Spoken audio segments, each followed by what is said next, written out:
開始會議啦。Members, we can get started. On the agenda, we have on the first item, information papers issued since the last regular meeting held on the 4th of July. Altogether, there are 7 information papers for your information. That's on item 1. And the details have been set out in the agenda. Item 2, items for discussion at the next regular meeting held on the 2nd of January 2015. And the details are set out in paper number CB bracket 1, 260 bracket 01 and 02. And we'd like to discuss one more item next time. That's the outcome of the independent expert review of the MTR Corporation Limited's overhead line system as a result of the insulator incidents in February 2014. That's item 3 on the list of outstanding items for discussion. Would members agree that we should discuss that additional item? All right, agreed. We only have very limited time today, only 1.5 hours, but then we'll be discussing a few issues because members have been most concerned about the progress of several lines, including the XRL, the West Island Line, the South Island Line East, and also the Kwun Line extension and Shatin to Central Link. So I'd like to allocate the time as follows. First, with regard to the Shatin Central Link and also the WIL, we can discuss that together. And then for the XRL and also the SILE, we can discuss that together, or else we will not be able to allocate the time properly. So let's invite the administration team to join us.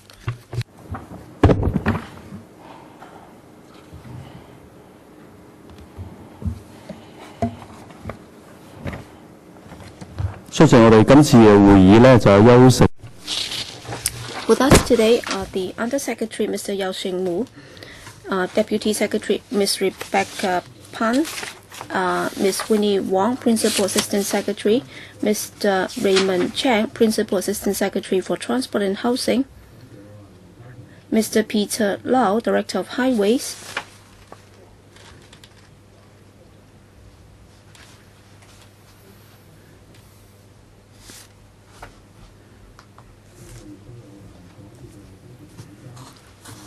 Mr. Wong and Ms. Mackie, so they are from the MTRCL, so I don't propose to read out all the names here. Okay, so I'll defer the time to the Undersecretary. Thank you, Chairman. I heard your proposal on how to deal with today's meeting. Allow me to briefly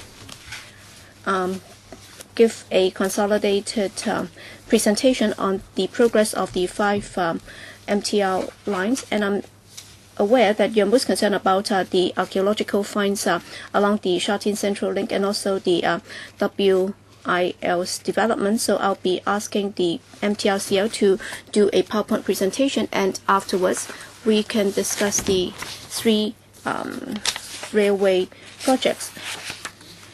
Chairman, with regard to the Shatin Central Link, the SILE, and also the Kwun Tong extension, and also the 5 lines that are under construction, we are developing them full steam. And as we have reported at the last meeting on the various projects progress, we have made a promise that we will be doing a presentation on a regular basis, that is on a quarterly basis, on the latest progress. As far as the Shatin Central Link is concerned, other than the progress of the works, we are also attaching a lot of importance to the archaeological finds at the To Kwa Wan site and also the relevant conservation work in relation to the relics. We've been working closely with the Development Bureau, and we've been asking the MTRCL to tie in the works with the conservation comprehensively so that we'll be able to build while we conserve the relics. And at the relevant meeting today, we'll be briefing you on the To Kwa Wan station and also the railway related archaeological finds and also heritage conservation package and also the cost implications and also the delay in the completion date.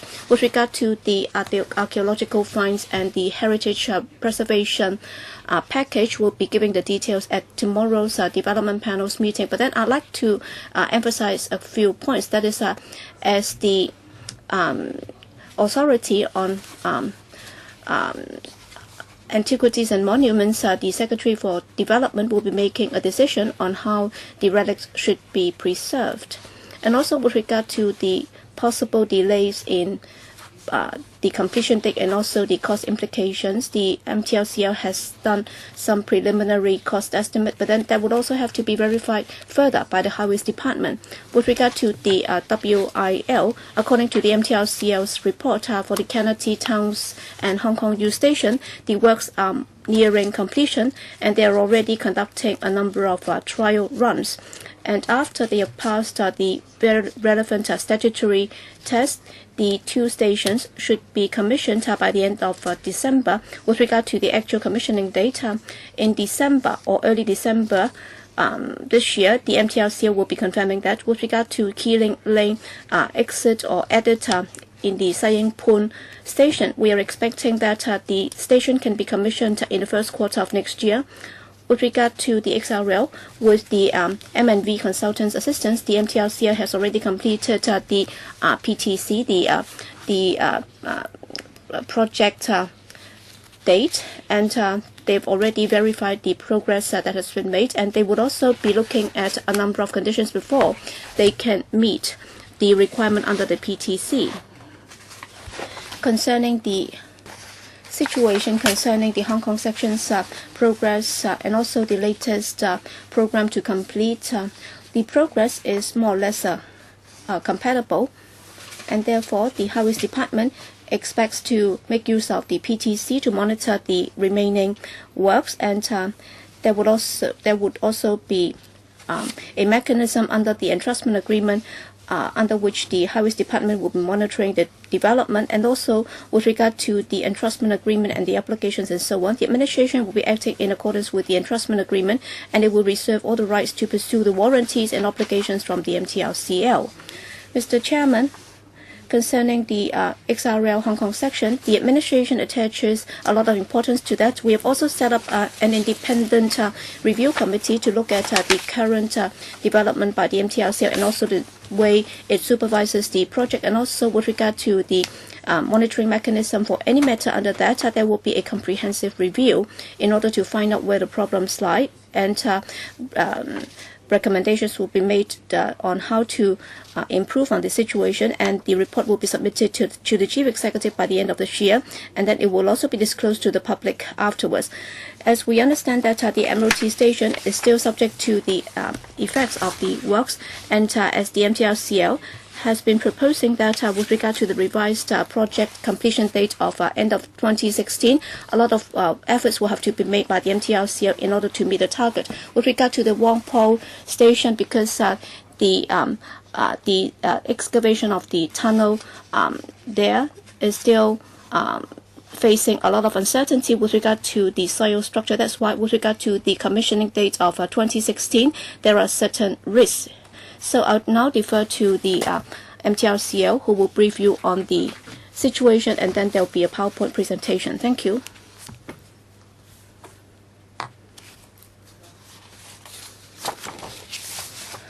Chairman, members, good morning. First of all, I'll be reporting to you the progress update on the Shatin Central Link. As you can see from this plan, I think you know that very well. That's why I do not propose to bother you with the details about the alignment of the Shatin Central Link. Well, in 2012, we already started the works from the north to the south. There are 6 work fronts, and we can look at it from the Shatin starting point. This is the Hin King Station, and this is the first new station under the SCL. As you can see, the foundation works have been completed, and here we can see that we are now building the main station, and the progress has been quite good.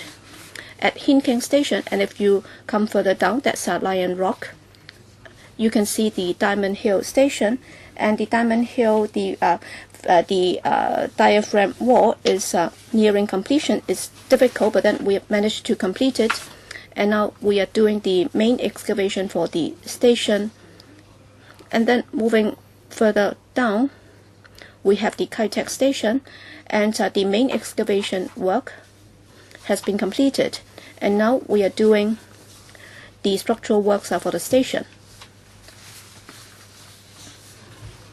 As I just said, that's the Shatin section and also the Guangzhou-Shenzhen section, and then there are 3 stations, and they will have to be connected by tunnels. And this is from Hinking to Ma-Chai-Hang. Ma-Chai-Hang is located in Guangzhou-Shenzhen, and the tunnel relies on the boring and blasting works. And then at the entrance, that's near the Ma-Chai-Hang portion, the soil structure has been more complicated than expected. That's why we have spent more time to do the supporting work before we start the blasting, and we already started the blasting works in July, as the soil structure was more complicated than expected. That's why it was only until the end of September that we managed to finish it. That's why there was a delay by some 2 to 3 months. And here you can see that's from Diamond Hill to Ma-Chai-Hang, and the tunneling work has to depend on the boring by TPM, that is a tunnel boring machine. And now we've managed to break through to Kwun line, so we have managed to break through by about 200 meters. And another tunnel is from Kai-Tak, and again we have to use the TPM to bore it through to Diamond Hill, and the tunneling work has already started, and now we are already expecting that we'll be able to have the breakthrough by March, all the way through to Diamond Hill. After the Kai-Tak station, we would have reached the Kowloon city area, and this is we are talking about the To Kwa Wan station, which you should be familiar with. As we mentioned before, because of the expanded archaeological work, the shafts, the construction of the shaft has been delayed by 11 months, and the MTRCL has raised certain recommendations on the conservation work. And I will talk about these archaeological sites and the conservation proposals and its impact on the SCL project. I think I have shared this picture with you before. Maybe I will take some time to go through it again. And you see 3 colors here. First, this area in pink.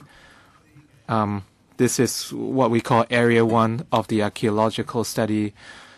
And it's a mandatory archaeological site stipulated in the EIA.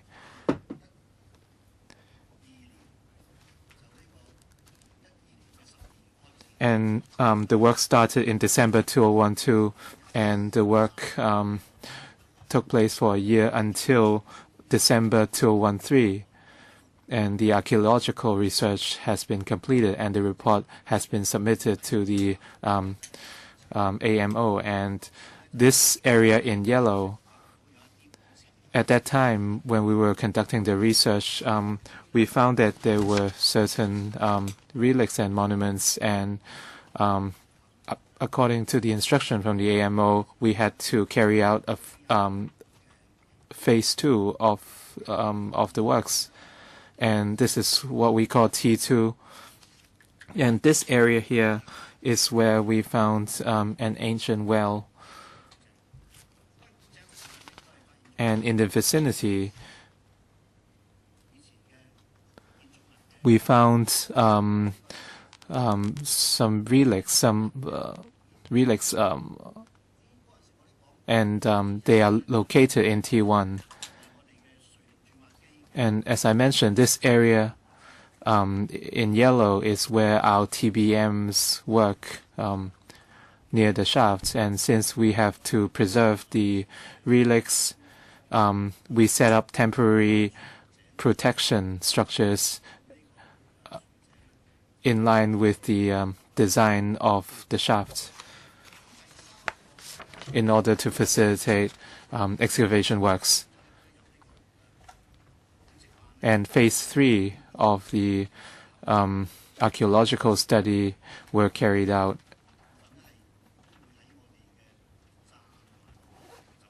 And this area falls within the area of construction of the station. And why is this area so big?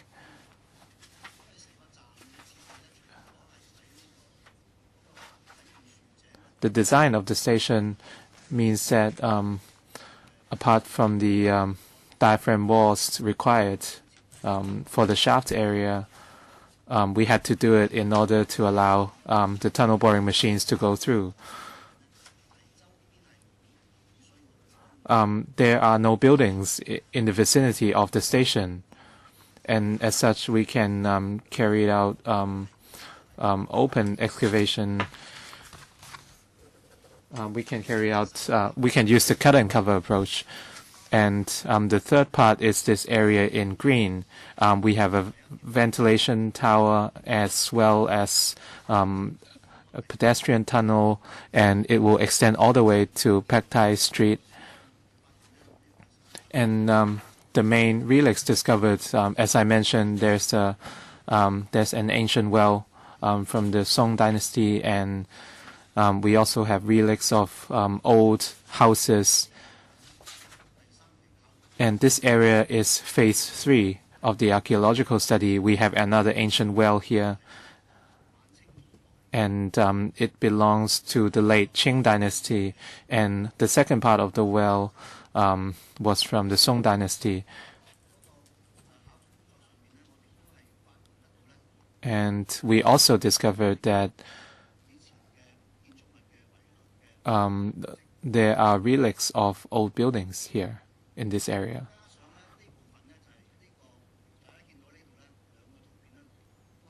And as you can see from these two photos, and this part here is where the ventilation tower is, and the tunnel to connecting this area to Pak Tai Street. And I will provide more details of this area. Apart from the ancient well, we also have a viaduct. It's also a relic located in the same spot as the ancient well.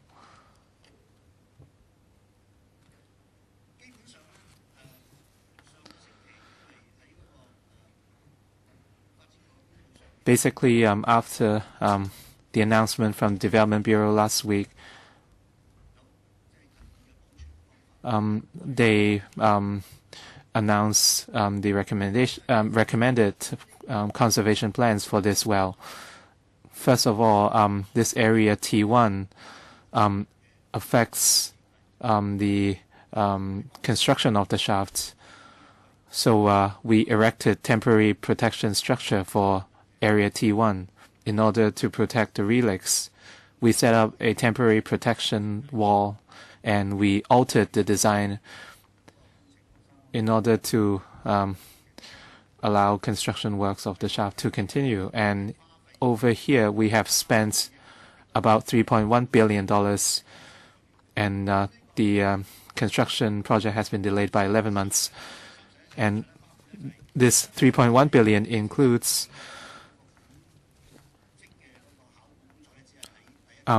since the archaeological work only took place in T1, and we expanded the work subsequently to T2 and T3, so we had to spend extra money. And because of the temporary protection projects, we have to spend more on the construction costs. And part of the construction work has been suspended, and some construction equipment were left idle. And this $3.1 billion also covers changes to the construction design and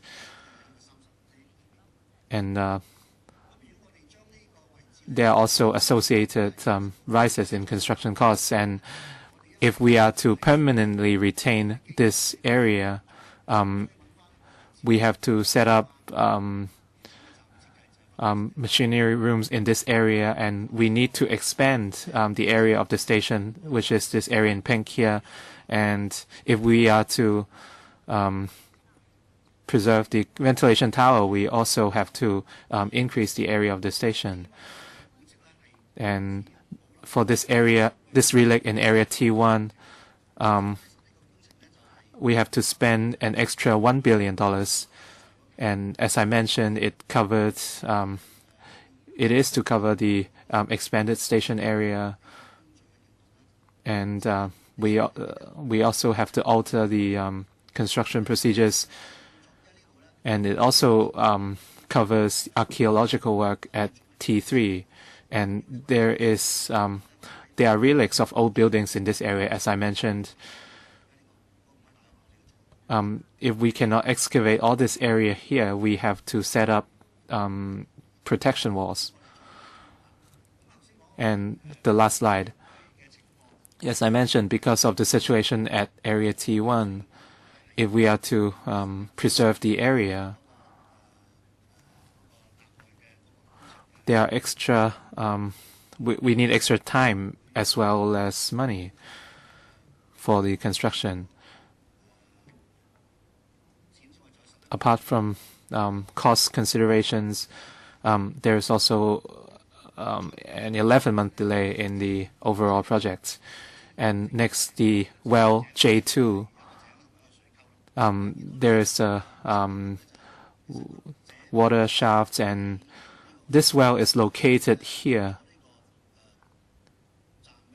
And it's embedded in this area. And from this cross-sectional diagram,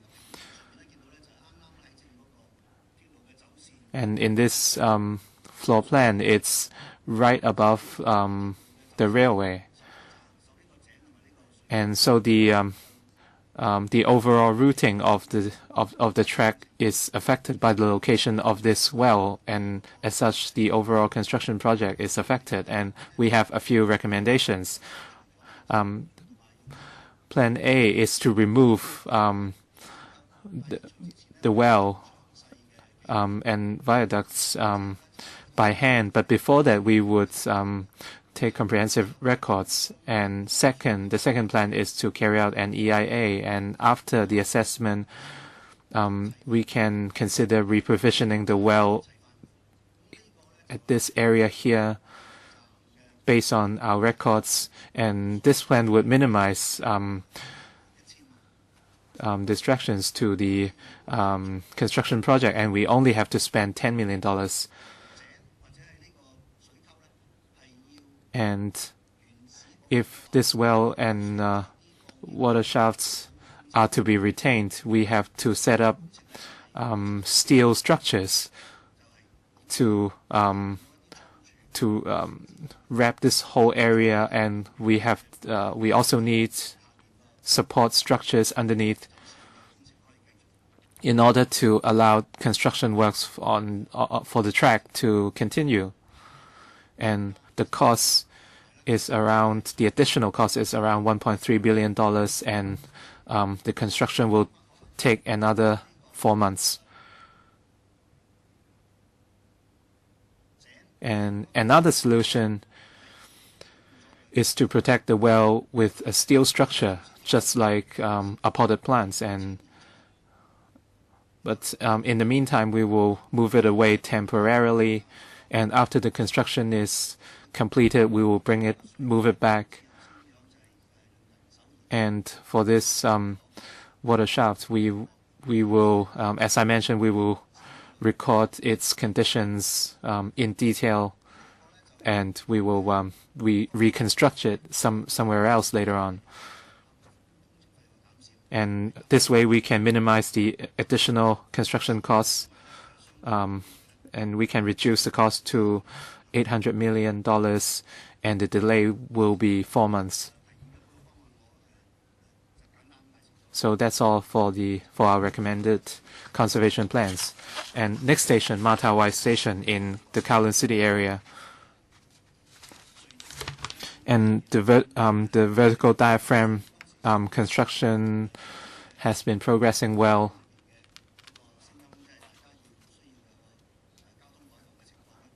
Despite the traffic diversion carried out because of the noise issue, progress of the construction has been going well, and hopefully the diaphragm will be completed by December. And construction works for the station will take place afterwards, and hopefully we can recover as much progress as possible. And in the Hong Ham area in Chatham Road, we are carrying out various works, including traffic diversions, as well as the construction of support structures, etc. And for Hong Ham Station, you can see this area underneath Hong Ham Station. Because of height restrictions, construction works are rather challenging. And additionally, we have construction project for support structures, so work here is rather challenging. And so we are looking at a 3-month delay here. And for phase 2, for the north to south section, we have begun work as well. As we announced earlier, because in line with the central Wan Chai bypass,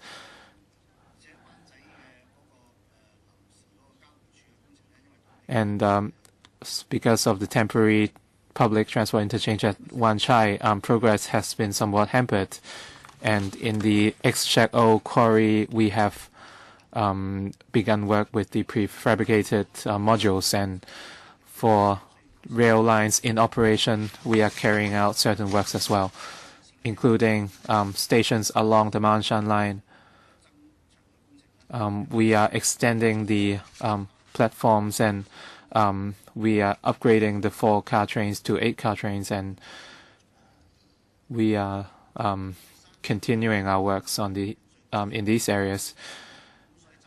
And in Diamond Hill Station, we are also upgrading certain facilities in the station and reprovisioning projects. Because of phase 2 of the SCL, some facilities in Wan Chai Sports Ground had to be relocated, and it has been completed in September. And the sports arena and Wan Chai swimming pool also needed to be reprovisioned. And the overall progress of the Shatin to Central link, the completion percentage is 21%, and because of the archaeological work, the Tai Wai to Hong Ham section, we are looking at an 11-month delay. But then, as I said, concerning the supportive work and also the existing facility, there are some difficulties. That's why we are behind by about 3 months. But then concerning the archaeological conservation option, we have already submitted the proposals to the relevant department for the decision. With regard to the Shatin Central Links Hong Kong section, there was a delay by some 6 months, and therefore that would affect the commissioning date. And we'll review the progress rigorously, and in due course we'll be disseminating the relevant information. Thank you. Okay, so Mr. Wu, can you also walk us through the progress for the WIL? Please be brief.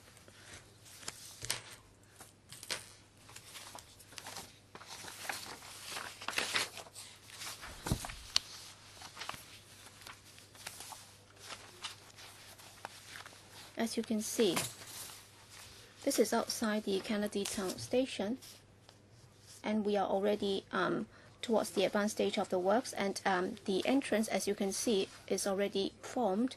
And then the 4th Street entrance at Kennedy Town Station, and the design is somewhat different because we'd like to integrate that into the features of the community. That's why we have used timber as the main structure. That's why it would integrate more nicely with the surrounding environment. And in around September, we have already completed the works, and we have already passed it on to our Customs Service Department for pre-commissioning preparation. And during the past few months, we are mainly working on the Hong Kong U station's installation works, including the installation of lifts. In October, we have already passed that on to our customs service department for pre-service or pre-commissioning test runs. And then in Sai Ying Pun, because of the complexity in the soil station, we have used this ground freezing technology in doing the works, and that will have to be done more slowly and cautiously. That's why at 3 edits, the works are pretty tight. That's done at 1st Street, 2nd Street, and also Keeling Lane. And we expect that in 2015, we should be able to complete that. As you can see here, that's the entrance at 1st and 2nd Street, and we expect that in the first quarter of 2015, towards the end of that quarter, we'll be able to complete that, and then we'll be able to commission the Sai Ying Pun station. But then at the time of the commissioning, well, there will be 5 entrances that can be commissioned, and the remaining one will be at the Keeling Lane entrance. That would take more time, and then we can only complete that later. As you are aware, because of the topography and also the space limits in the Western District, we have to overcome the geological difficulties. And given the fact the station is very deep into the underground, we have to use dedicated lifts. And other than carrying passengers by lift from the ground level to the underground station concourse, and during emergency evacuation, we will also be able to make use of the lift system to help the passengers to evacuate from the station. And then for the 3 entrances at Pok Fu Lam, there are the depth is about 70 meters. The Hong Kong U station at A1, A2, and C1 is specially designed, and for the 3 entrances altogether, we have 12 major lifts connecting with the at grade level, so that they can transport or carry passengers to the underground. And the carrying capacity is about 1,800 to 2,100 kilograms, in order to facilitate the transfer of passengers between the underground station and the at-grade exits. And the time that will be needed will be about half a minute. And to facilitate passengers' usage of the lifts, well, at the more frequently used entrance, there will be an all-weather passageway commuting between the uphill and the downhill portion.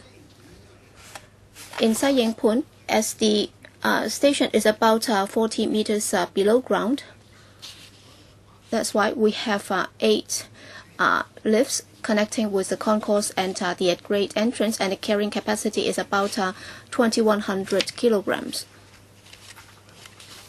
In order to ensure that the dedicated lifts will have smooth order at the entrance, there will be large signages reminding the passengers where they should be going if they want to take the MTR. For example, at C1, at the Hong Kong U station, there are 4 dedicated lifts connecting Pok Fu Lam Road and the concourse of the station, and there will be entrance and exits, so that the people flow will be segregated. And then by the time when you reach the concourse, as you can see on the left hand side, the door will open, and then the passengers will then come out from that. And then after that door is closed, another door will be open, and then at the same time the lift will allow passengers to go in and take them to the destination. And during busy hours, there will be station cordons and marshals to keep the order. Because of the time constraint, there is no way that I can extend the meeting. That's why I have to pass on the room to the next meeting by 10:30. And after doing some calculation, I think we can only allow for 1 round of question and answer. We can only talk about the 2 items, and then for the SIL and the XRL, we will have to leave that to the next meeting, or else we won't have enough time for the question and answer for this part. Do we agree? All right, so we can focus our questions on Shatin, on the SEL, and also the WIL. So altogether, well, we can have 2 rounds, and then for the first round, we can have 4 minutes. First, Mr. Wong Kwok Hing, and then Wu Chi Wai. We also have Claudia Mo and Lo Wei Kwok and Tang Ka Piu and Chen Kem Lam, and then Michael Tian and Helena Wong, and then Gary Fan and Lee Chet Yen. All right, Mr. Wong Kwok Hing. Chairman, I have two questions. As a lawmaker from the Hong Kong Island constituency, of course, I'm most concerned about the WIL. And I'd like the administration to respond to this. That is with regard to the fire refuge next to the lift lobby. Yes, we understand that the station is very deep underground, and according to the design right now, at the same time, you can accommodate over 200 people in the lift lobby. So my question for the administration is, according to your estimate, have you really taken into account the safety factor? That is, in the event that there are some 200 or 300 people in the lobby, will you be able to resolve the problem? Because the most important thing you have to is to prevent the smoke from getting in. So it's not about fire. So in an emergency, how are you able to make sure that it's safe? Will you be conducting drills, and will you be putting up conspicuous signages to ensure that the passengers will be aware of where they can go in an emergency? The second question is about the SCL, the To Kwa Wan archaeological finds, and how should that be dealt with? In fact, this year,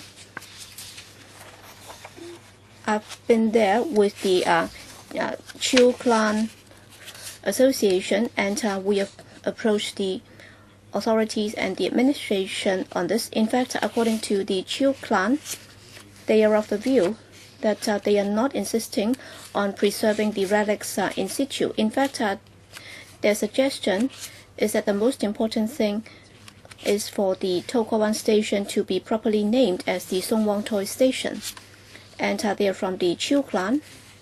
In other words, they are the descendants of the Chiu dynasty, of the Chiu clan, of the Chiu dynasty or the Song dynasty, and therefore they'd like to have a museum at Song Wong Toi in order to preserve all these relics, so that if it's called Song Wong Toi Station, then not only can the relics be kept, and if we are able to have a museum put up at the Song Wong Toi Park, then that would not affect the progress of the project, and that would also reduce public spending, and it will be a win-win situation for all the parties concerned. Because back in the 1950s, when Song Wong Toi Park was first established, the Chiu clan also worked very closely with the administration on the commissioning of that park, and therefore I think they are very representative, and I hope that the administration will consider their views. I'll answer the second question by Mr. Wong first. With regard to the To Kwa Wan station, and if the Chiu clan does not insist on preserving the relics in situ, I'm sure the administration will note that. With regard to whether or not it should be renamed Song Wong Toi Station, I think we will consider that later. With regard to the first question on the fire refuge, I'll defer to the MTRCL. Thank you, Chairman. Of course, as we have said, at the Hong Kong U Station and the Kennedy Town Station, we have already handed that over to our relevant department for drills and so on. As to the fire safety issue, I'll defer to my colleague Mr. Lee, who will answer the question. Thank you, Chairman. Well, I'll attempt to answer Mr. Wong's question. With regard to the fire refuge, so that can house about 100 to 150 people, and according to our trial run at the passageway, that's the capacity for the area, and for the lift, it can take about 30 persons at one go, and we have 3 or 4 lifts, and it would take half a minute for that to reach the at ground level, and therefore within a couple of minutes we'll be able to carry all the passengers up to the ground. And we also have a smoke curtain that will come down automatically when there is a fire. So that would ensure that the smoke will not get into the lifts. Well, for the questions that are unanswered, we will have to leave it to the second round next. Wu Chi Wai. Thank you, Chairman. Again, on the SCL, because according to the MTRCL, at this stage, there are already some $3.1 billion extra spending. So has the THB reviewed the situation, whether or not the $3.1 billion cost overrun? According to the paper, all the direct cost increase has to do with the expansion on the archaeological study area. So have you seriously conducted any audit to find out if that's the only reason for the cost overrun? And second, I'd also like to know a bit more, because in the paper you talk about preservation in situ, and there are two possibilities. And of course, the first possibility is to keep everything intact in the same place, and then you can carry out the archaeological preservation in situ. But then another possibility is to record everything in situ, and then in the same place you'll be placing them back to the same location after the completion of the works. But then from the archaeological perspective, can you tell us whether or not the second approach or the latter approach is appropriate in resolving the problem, so that for the archaeological finds they will still be displayed in situ? So there are two questions here. Thank you.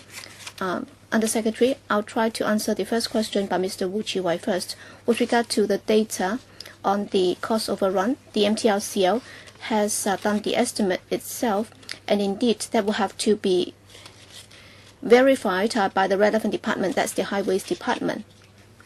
On the second issue, I'll defer to the MTRCL. Who is to answer this question? Mr. Wong? Thank you, Chairman. As we just said, on preservation in situ, as I just said, there are two ways to do it. Well, for the J2 well, in fact, there are two ways to preserve it. Either the well and the water channel. Well, we can read the paper for the detailed techniques, but then archaeologically, is that an acceptable way of preserving it? I'd just like to know more about this. All right, we'll defer to the AMO colleague then. Yes? Yes, Ms. Yao. Thank you, Chairman. Thank you, Mr. Wu. Well, let me recap one thing in your question. You mentioned the in situ preservation. Does it mean that we'll keep it in the same place, and how would that be displayed in the future or exhibited in the future? I think the paper has already said that one of the ways to do it is to keep it and to record it in detail, and then you will collect it, and then afterwards you can exhibit it in the same location. So that's one of the ways. I think it's kind of controversial. So is that an acceptable way of preserving the archaeological finds? I have another question. It's very short. I know time is limited, but still, for the tunneling works of the shafts, well, are the tunneling works already in progress in To Kwa Wan Station? Ms. Yao, maybe she can respond to my first question first. Yes, I will respond to the first question. With regards to your first question, it's about the display strategy, and in situ preservation is one approach, but when we consider which approach to adopt, we would consider future interpretation and display. And after taking detailed records, we can allow the public to see what it looks like in the future. So this is one viable solution. So perhaps we'll leave the second question to the next round. Ms. Claudia Mo. Thank you, Chairman. And for the conservation of the Shatin to Central Link, it should be rather comprehensive, but the biggest problem is for well J2. I'm very sorry to see that before we have any decision from the AMO, Paul Chen has already said that it's more convenient and economical to remove the relic. and he's saying that we only have to spend $10 million if we remove it by hand, and there is no plan. There is no word on what will happen in the future. And if we are to reprovision it, we have to spend $1.3 billion, and everyone can see what a big difference there is in terms of cost. So it looks like that we should take the cheaper approach, but this is not the right approach to handle relics. And we are also talking about the water shafts here. If we are to preserve both, it's much more meaningful. And this view is very unfair. We have to take a holistic approach. I'm not questioning MTRCL's integrity, but the difference is so big. $10 million and $1.3 billion. The difference is huge. You should give us a breakdown of the costs. And when we are talking about monuments and relics, the value is far beyond money. We have to look at the entire archaeological sites. So this is a very important question. I have two more questions. If you don't have time to respond now, you can respond by writing. And for the conservation of Pak Tai Street, can we build a covered bridge, a covered footbridge, so that we can avoid the area with the ground level works? And for Song Wong Tai Station, can we take a leave from Taipei City? And can we provide connecting shuttles between Kai Tak, To Kwa Wan, and Matawai Station? Before I respond to Ms. Claudia Mo's question, we do have one paper which outlines in detail the 4 conservation options. We have shared the paper with the Secretariat, so perhaps our legislators can take a look at these papers. No, what I'm asking for is a detailed breakdown between $10 million and $1.3 billion. So how we need a breakdown of the costs. I will invite MTRCL to answer this question. Who would answer this question? Mr. Wang. Thank you, Chairman. We do have breakdowns for the $10 million. It covers manpower costs to remove the well by hand. And for the $1.3 billion, we are talking about the contrast. And for the $1.3 billion,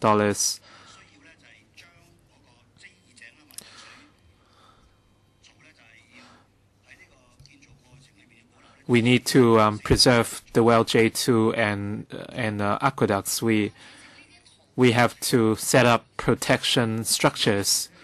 Yes, we have seen all these from the pictures. I'm asking for figures of the costs. There's Ms. Mo. There is a breakdown of the costs in the paper. Next, Mr. Lo Wai Kwok. Chairman,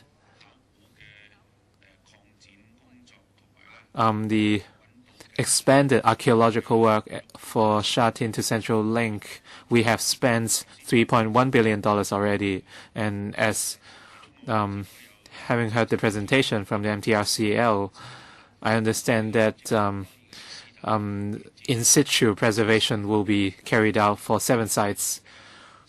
Although the pictures we saw were rather small, if we are to convert this site into a museum later on, where we can see all these relics and antiquities, it would be a good thing. But then it means we have to spend another $1 billion. So regardless of the approach, we have to spend money.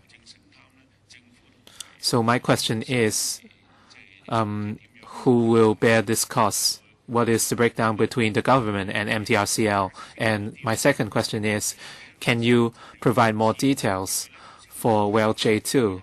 As we saw from the pictures, the well is located above the station, and the well intrudes into the construction area. And if we are to preserve the site in situ, we cannot display it to the public. And according to one of the pictures, one plan is to re-provision the well above the ground level. So will it be a museum, a covered museum? Undersecretary, please. In response to the first question on the financial burden, since the SEL project is a commissioned project based upon MTRCL, so as far as heritage conservation is concerned and its associated costs, the government will bear the costs. And for the second question, I will invite MTRCL to respond. If we are to temporarily re-provision the well above the ground level, it's completely viable. And in terms of the display or museum strategy, we are happy to work with the government, and we respect the government's position. And I hope the government can clarify the 4 approaches and what are the effects or the different outcomes of these approaches. And as you know, there are a lot of relics from the Qin dynasty have not been developed because we lack the technology. But now we are looking at these ancient wells and water ducts. And no matter which approach we take, we have to let the public know the outcomes. I understand that we, in the archaeological studies, we have unearthed other relics and not just these wells. We have found some pottery, etc. So what do we do with these relics? And as you know, in the terracottas, the relics, the bronze relics discovered were sent to hospital, sent to museums. So what do we do with the relics we find in To Kwa Wan? And in response to the question, in the papers we shared with you, one of the papers in Annex 4 of the paper, we have introduced the different impacts of the 4 approaches, and in the development panel meeting tomorrow, I think you will hear in detail the outcomes of the conservation proposals. So can we invite the AMO to talk about how we preserve the relics in the future? But we will go through the details in tomorrow's meeting. Thank you, Chairman.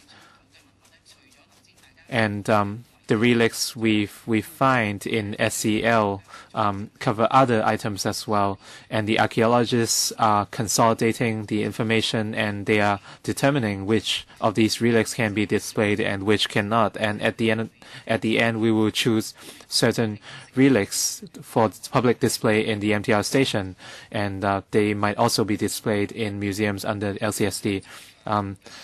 Mr. Tenkapyu, and well, I'm also interested in the SEL.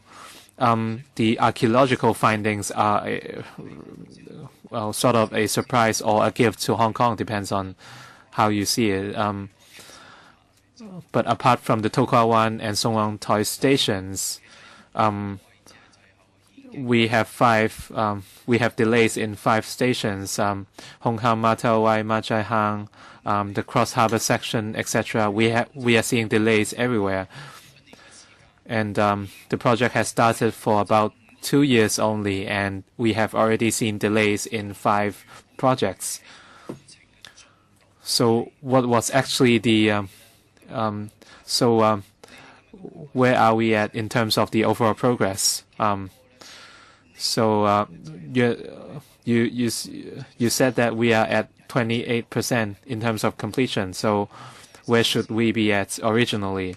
And comparing with XRL, the 3 MTR lines have been in place for a long time, and we have spent a lot of years in its design. So why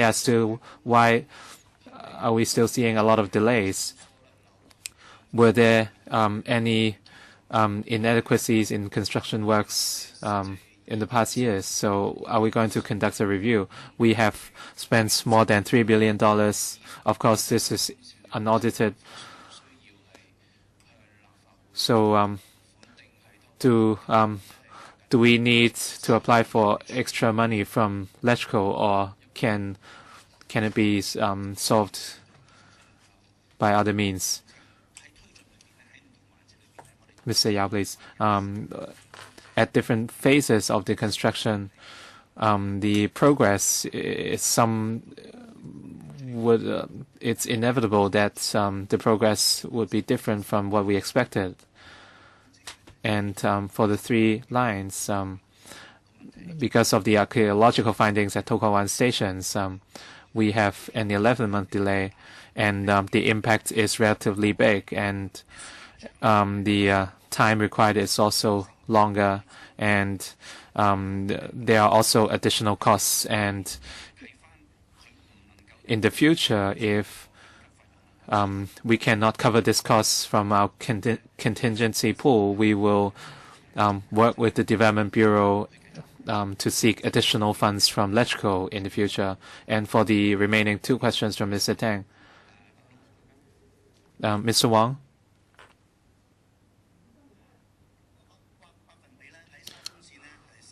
The percentage of the SCL, we have 2 sections here. One is from east to west, the other from south to north. The overall percentage is about 21%, the overall completion rate.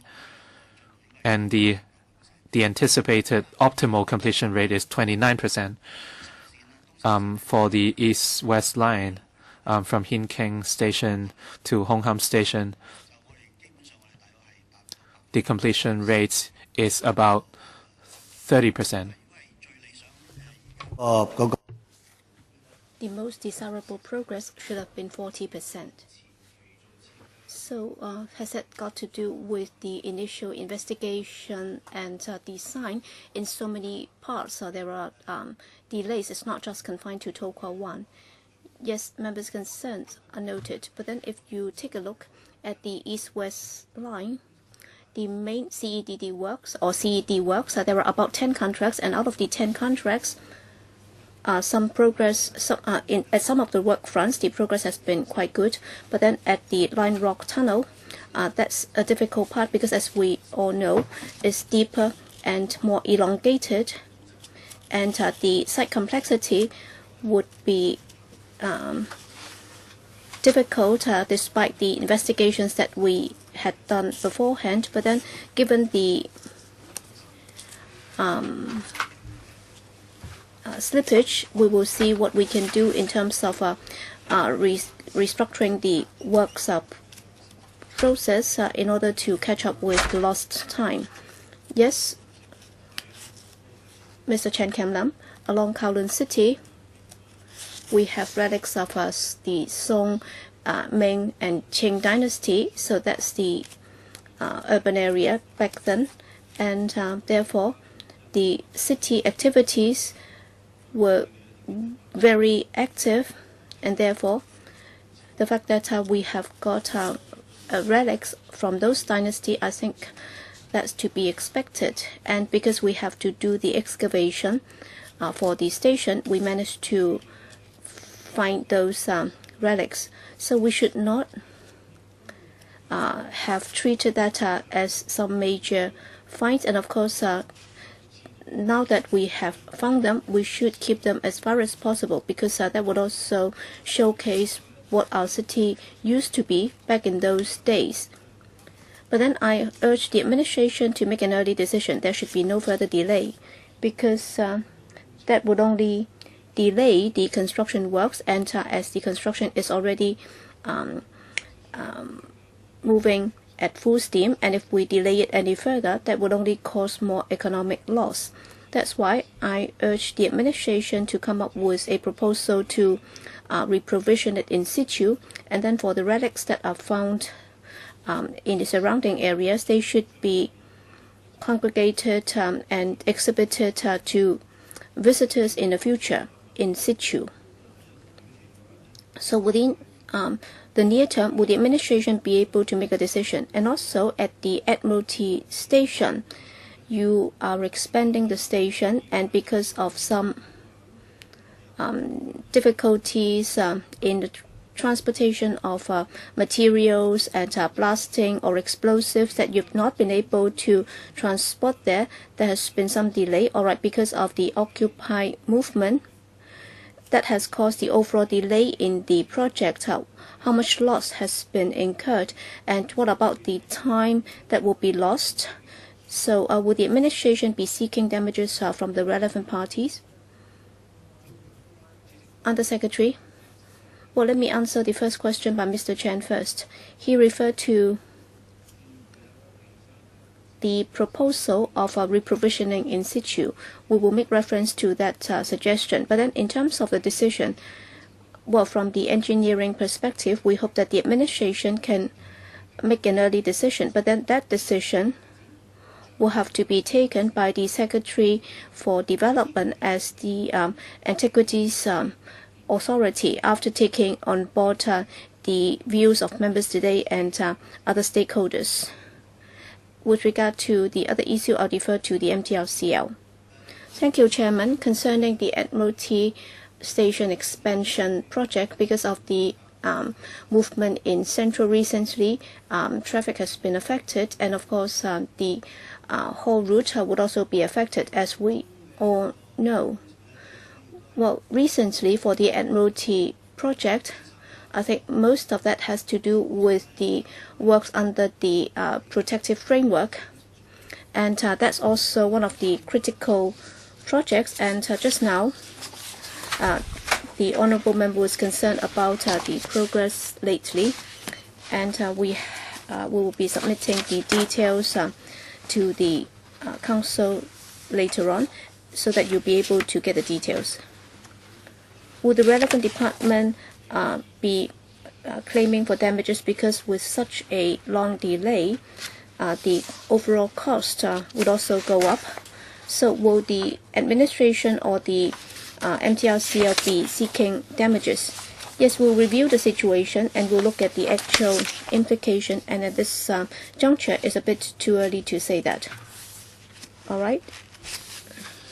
Mr. Michael Tian. Chairman, for the SCL, that's the most weird projects that we have seen. All right, in the past for MTRCL projects, they would fund it and they would be making their own decision. But now the MTRCL is just an trustee, and then the THB will be the party funding the project. But then as to what should be kept, it's the Development Bureau which will be calling the shot. That's why it's a very complicated situation. I'm concerned about who is going to foot the bill eventually and how this can be resolved. So my question for the THB is, all right, you'll be funding the project, and yet as to which items will have to be kept in situ, it would be up to the Development Bureau.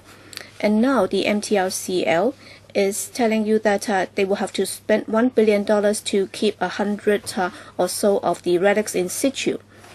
But then, according to my understanding, the Development Bureau and also the AMO, they have not made specific requests as to what needs to be done. All right, if they then come out to say that everything can be reprovisioned, then will you be paying the $1 billion? All right, I understand that a lot has been spent already.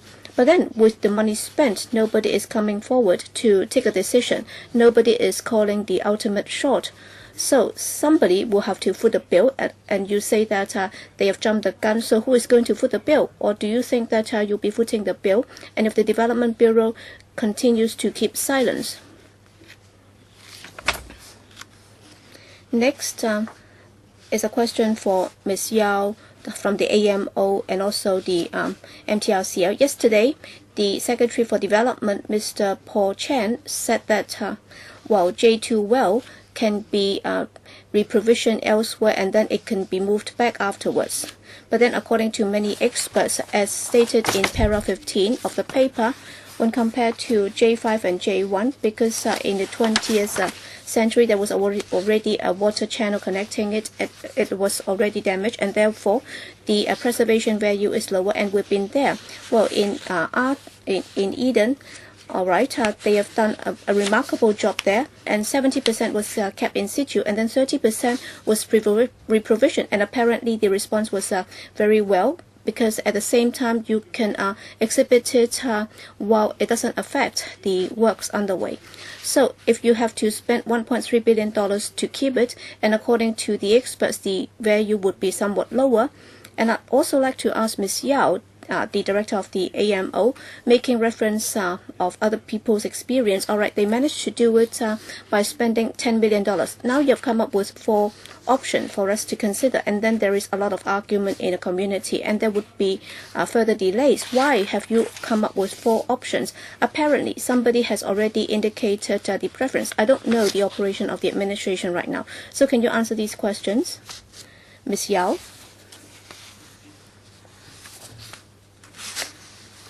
Mr. Yao? Chairman, the construction of the SCL and also the conservation options, all in all, is a commitment from the community, and by that we mean that the administration will have to fund it both in terms of building the railway and also in terms of the conservation of the relics. But then in the end, if the Development Bureau does not come up with a stance, and if you have to keep everything in situ, then who is going to foot the bill? Well, in the end, how much it will cost will have to depend on which option we go for in terms of the conservation. But then I think they've already spent hundreds of millions of dollars on that. So who is going to pay for that? Well, for anything that would affect the railway works, that would be funded by the railway division. And then for anything extra, for example, relics preservation, exhibition, and so on. Well, you have not answered my question at all. Who is going to call the shot? Who is going to decide on how the money is going to be spent? Well, you will have to wait for the second round, but I don't think a lot of time will be assigned to the second round. Helena Wong, thank you. Well, at the To Kwa Wan station, the archaeological finds there. All right, we have already spent some $3.1 billion for the archaeological study, so we will have to foot the bill for that anyway.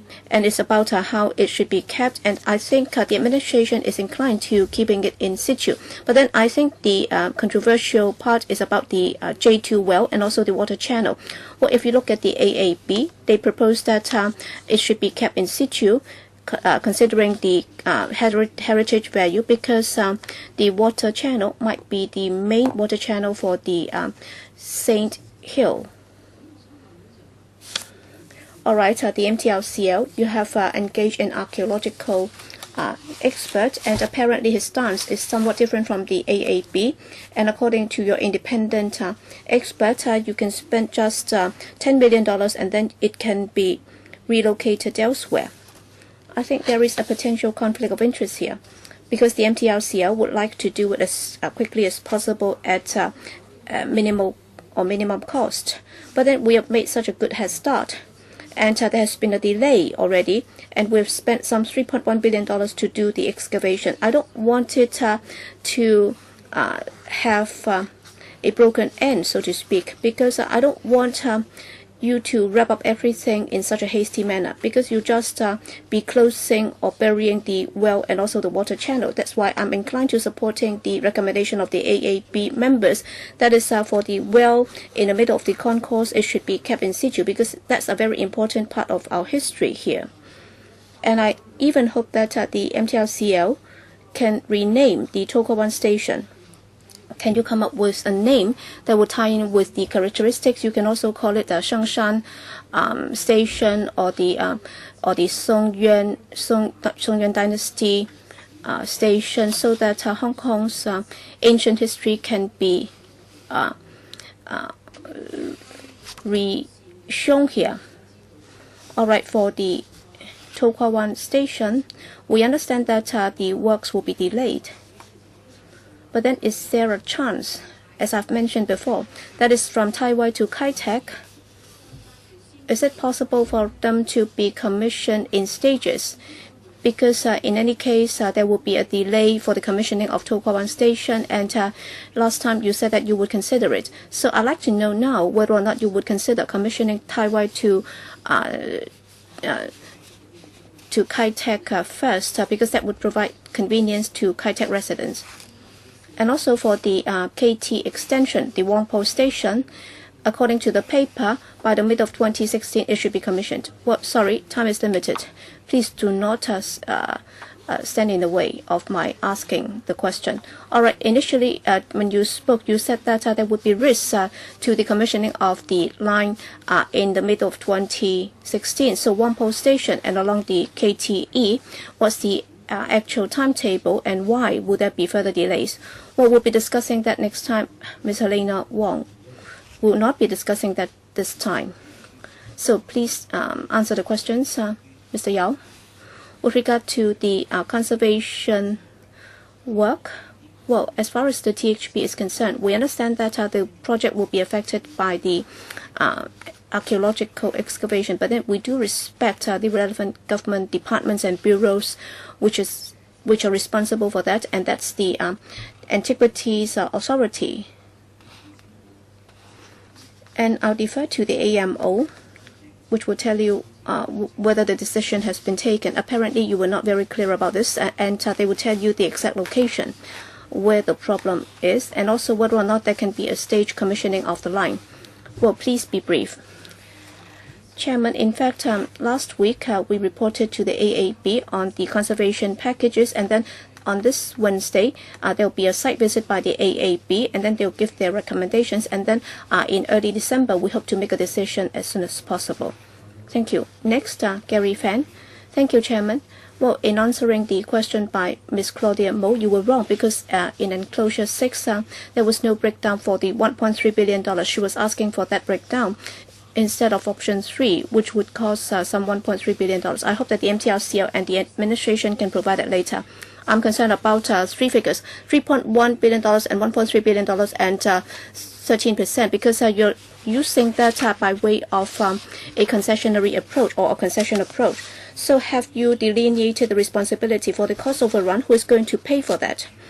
And if it's to be paid for by the administration because of the project delay, and there would be a cost overrun by $3.1 billion, is the government going to pay for that? And for the archaeological study, in particular for the advanced study, if it's inadequate, that's why you only find the relics in the course of the works. Should that be paid for by the MTRCL? And if the MTRCL has to pay for it, then does it mean that the administration will have to sort it out with the MTRCL as to the share that would be shouldered by either party?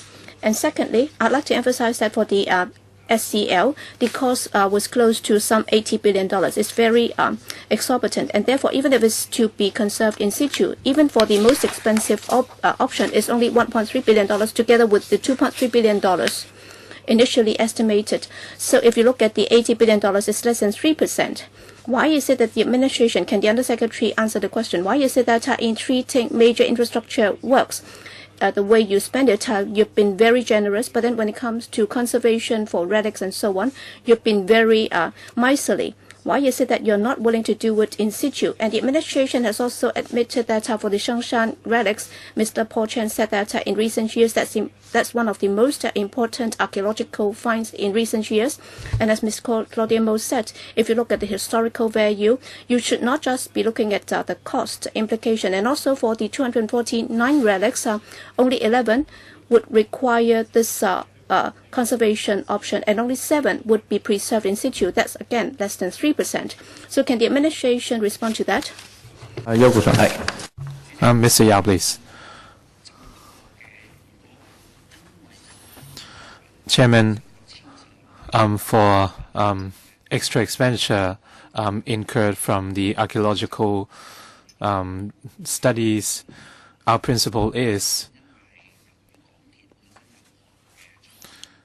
if the extra costs are not incurred by errors or inadequacies from MTRCL, the associated costs will be borne by the government. So this is our main principle. And for potential inadequacies in the advanced site formation and investigation works, the government would look into the issue and see if anyone has to be held responsible. But if we find that the MTRCL is not to blame, and if the MTRCL has to expand the archaeological area because of on the recommendation of the AMO, Undersecretary, when would we have the answer? When would we know whether there are any inadequacies in the advanced works by MTRCL? And for the $3.1 or so billion, this is an initial figure provided by MTRCL. What about for in situ preservation? And you asked whether the government is keeping its purse strings too tight in terms of heritage preservation. We are really neutral in this issue, and we would respect the recommendations of the AMO, and we will let the public and let all of you know very clearly of our schedule and associated costs. And for the preservation of well J2, you said that you need to spend 1.3 billion. It's obviously an overestimation, Mr. Lee Chuk-yan. And from this answer, we can see the government's priorities very clearly. And you can spend 80 billion on something. Paul Chen said on a TV program that he prefers the $10 million proposal. So I'm not sure how he can face the Antiquities Advisory Board, and even before the meeting at the AB takes place, Paul Chen has already voiced his preference.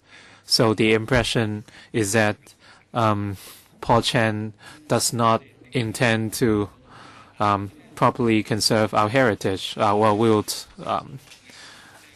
go into the details in tomorrow's meeting. Well, yeah, that's my feeling on the. There's a big contrast between $80 billion and $1.3 billion. It shows the government's priorities. And Mr. Yao said, at the end of the day, if the extra costs incurred is due to the archaeological studies, it's not the responsibility of MTRCL, and any additional costs associated with the archaeological work will be borne by the government. So my question is,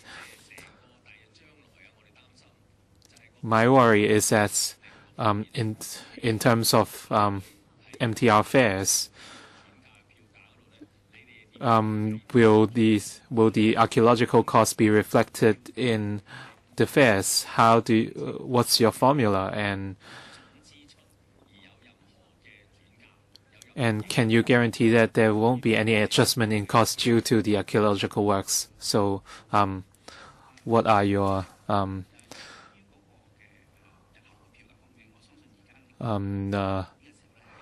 thoughts on this?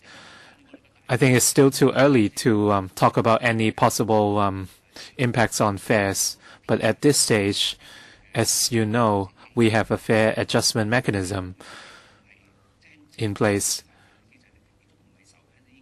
And this mechanism is not affected by construction costs. But my point is, no matter how much heritage conservation costs, it should be borne by the entire community. And I'm talking about both time and money. I have another question in terms of time frame for the ancient wells. You said the delay will be you said it will take 4 months. The delay will be 4 months. Are you referring to an extra 4 months of delay on top of the 11 months? Why can't we do both at the same time? Can we do both simultaneously? So perhaps MTRCL can respond to this question. Well, as far as I understand, the 4 months is an extra period of time required. Thank you, Chairman. Because of the 11-month delay, it's mainly due to the expanded archaeological area, and we have to work on the shaft in another area, and the additional 4 months delay is due to the civil works required. Thank you very much. Well, I thought we can have a second round of questions, so perhaps we cannot do a second round because we have extra questions in the first round. Mr. Leung Kwok-hung. Chairman, conservation should be borne by the entire community. We have to depend on the rich people and donations, so this is rather obvious, and there's no point of discussing it further. So let's say if the cost is borne by the community, do you have any concrete proposals? The archaeologists have found certain relics. So what are you going to do? And how much money do you need? And how much time do you need? The new approach is to allow MTRCL to operate these projects, and you have wasted a lot of our money. So if you are being pragmatic, you have to make a decision. If you are going to do it, how much time do you need? You must give us a proposal, Mr. Yao. Do you have any idea what you are going to do? Undersecretary. This question has to do with the preservation of antiquities. I would invite AMO to address this question. When can a decision be made? As I mentioned, the AAB will carry out a site visit later this week, and we'll have a decision in December. Yes, I'm aware of that. Well, we are going to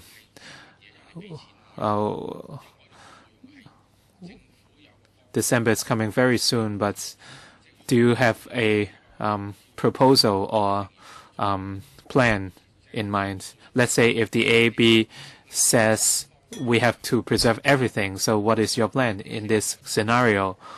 So you should not procrastinate.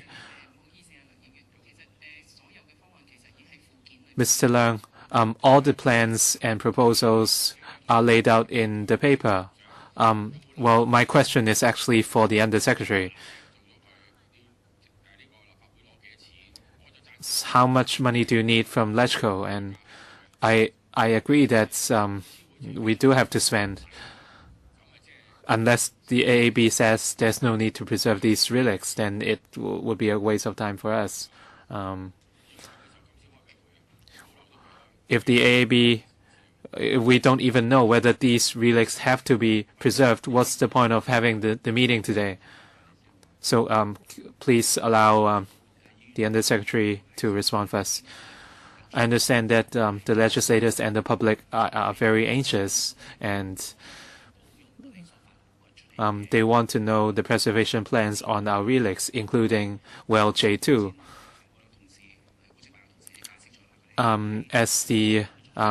As our colleagues at AAB said, we'll have an initial decision in December, and after this decision, the government would work together to make it happen. And if we need additional funds in the future, we will come forward to the Legislative Council. Have you investigated if the $10 million approach is rejected? What are we going to do? You only have two proposals, right? So I really want to know what the AAB would look at. Are you going to make an independent judgment, on which approach to adopt. The AAB, please. The AAB consists of different experts, and they will look at the issue from different points of view, including engineering, heritage, etc. And we will consolidate their views and make a decision at the end. Since time is very limited today, in the next meeting we will cover agendas we cannot cover today, including XRL and the South Island Line East. And in the next meeting, we will also talk about the insulator incident in December, and the next meeting will be held on the 2nd of January, 10:45 a.m. Thank you very much.